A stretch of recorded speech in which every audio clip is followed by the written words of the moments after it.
Hai, salut, bă, băieți, uite, azi vă prezint cum intrați pe un server de SAMP.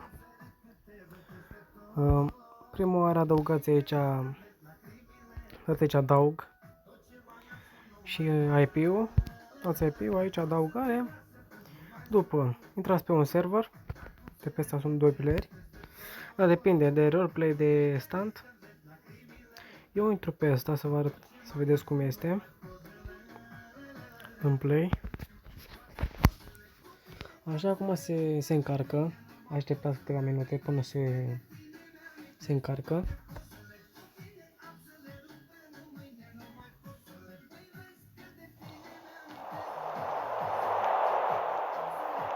Așa, după cum se încarcă,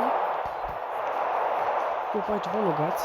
Prima de la mine, nu am logat, acum că sunt să scriu parola. Așa, aici vă scriu parola. Aici așa, aici așa. Așa, aici închide, aici vă postăm.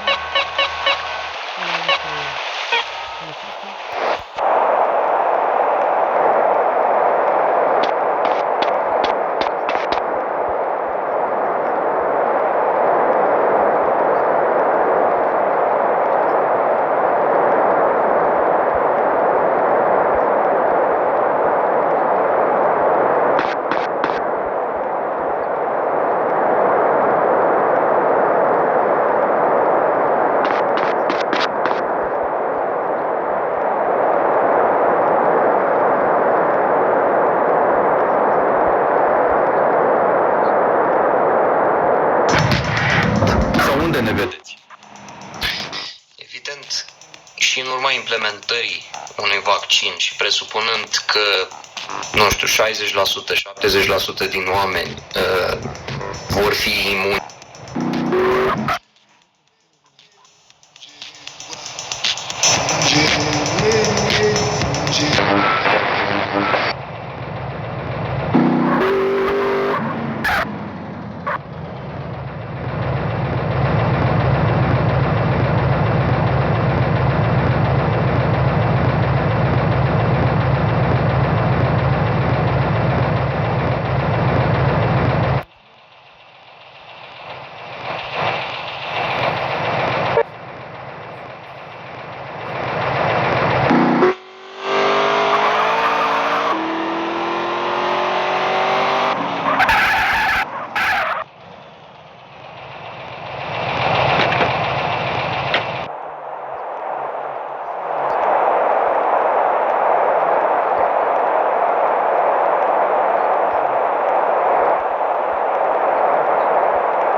De imunitate colectivă.